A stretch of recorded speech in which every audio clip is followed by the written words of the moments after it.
Super speciality হাসপাতালে বেতন বন্ধ।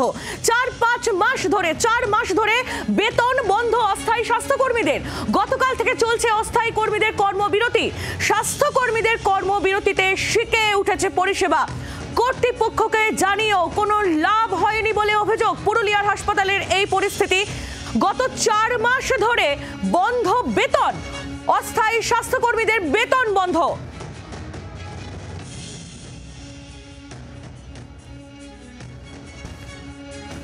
আমরা সরাসরি নজর রাখবো পুরুলিয়ার দিকে। মনোরঞ্জন মিশ্র আমাদের প্রতিনিধি রয়েছেন আমাদের সঙ্গে, সরাসরি সেদিকেই নজর রাখবো। মনোরঞ্জনের সঙ্গে আমরা কথা বলবো। মনোরঞ্জন, কি পরিস্থিতি এখন পুরুলিয়া হাসপাতালে? বেতন বন্ধ রয়েছে অস্থায়ী স্বাস্থ্যকর্মীদের এবং তাই জন্য পরিষেবা একেবারে শিকে উঠেছে।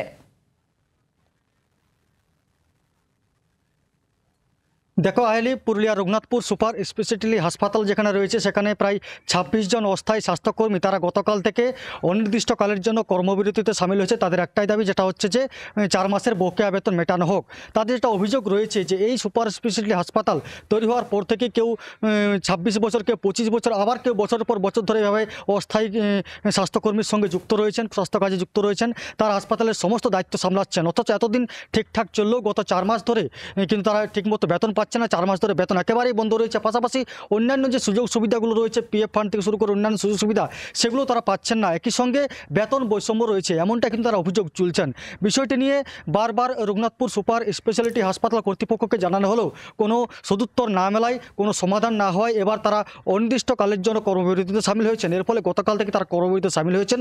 আজকে কিন্তু রবিবার, তারা আজকেও কোনো কর্মবিরতি করছেন। আগামী দিনে যতদিন না পর্যন্ত এই সমস্যার সমাধান হচ্ছে, যতদিন না পর্যন্ত এই 4 মাসের বকেয়া বেতন তাদের মেটানো হচ্ছে, এই কর্মবিরতি তারা চালিয়ে যাবেন। তবে এদিনের এই স্বাস্থ্যকর্মীদের দুদিন ধরে যে কর্মবিরতি চলছে তার ফলে কিন্তু রঘুনাথপুর সুপার স্পেশালিটি হাসপাতালে কিন্তু একেবারে স্বাস্থ্য পরিষেবা প্রায় ভেঙে পড়েছে। কারণ সেখানে মূলত নির্ভরশীল হচ্ছে অস্থায়ী স্বাস্থ্যকর্মীদের উপর।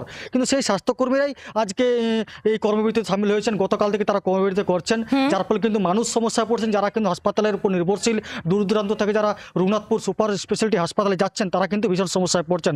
অস্থায়ী স্বাস্থ্যকর্মীরা পরিষ্কার জানিয়ে দিয়েছেন যে তাদেরকে যতক্ষণ না পর্যন্ত এই 4 মাসের বকেয়া বেতন মেটানো হচ্ছে, বেতন বৈষম্য দূর করা হচ্ছে, তাদের অন্যান্য সুযোগ সুবিধা প্রদান করা হচ্ছে, ততদিন পর্যন্ত তারা এই কর্মবিরতি চালিয়ে যাবেন। তবে এখনো পর্যন্ত এই বিষয়টি নিয়ে রঘুনাথপুর সুপার স্পেশালিটি হাসপাতাল কর্তৃপক্ষের কাছ থেকে কোনো সদুত্তর মেলা যায়নি। তবে তারা জানাচ্ছেন যে তাদের সঙ্গে আলোচনায় বসা হবে। এই আলোচনায় বসার পর এই পরিস্থিতির উন্নতি হয় কিনা সেদিকে আমাদের অবশ্যই নজর থাকবে। মনোরঞ্জন, ধন্যবাদ তোমায়। মনোরঞ্জন মিশ্র আমাদের প্রতিনিধি ছিলেন আমাদের সঙ্গে সরাসরি। পুরুলিয়ার রঘুনাথপুর সুপার স্পেশালিটি হাসপাতাল, সেখানে নামে সুপার স্পেশালিটি থাকলেও সুযোগ সুবিধা পাওয়া যাচ্ছে না, এমনই অভিযোগ করছেন অস্থায়ী স্বাস্থ্যকর্মীরা। তাই জন্য এই কর্মবিরতি। কি বলছেন তারা, শুনুন। আমরা এখানে ধর্ণা দিচ্ছি, কর্মবিরতিতে আছি। কেন কর্মবিরতি কেন করেছে? পেমেন্ট পাইনি, আমরা বেতন পাইনি। 3 মাস 4 মাস ধরে পেমেন্ট পাইনি। আমাদের যে ভবিষ্যতের ইপিএফ সেটা পর্যন্ত জমা হয়নি। দীর্ঘ 20 থেকে 25 বছর যাবত ধরে কাজ করছি। কেউ 26 বছর, কেউ 24। কতদিন থেকে পেমেন্ট পাননি? দীর্ঘ 3 মাস 4 মাস। হাসপাতাল কর্তৃপক্ষকে জানিয়েছিলেন? বহুবার জানিয়েছি। যতক্ষণ পর্যন্ত আমাদের সলভ না হয়, যতক্ষণ পর্যন্ত আমরা পেমেন্ট না পাই। বাংলার আওয়াজ, বাঙালির আবেগ, জি 24 ঘন্টা।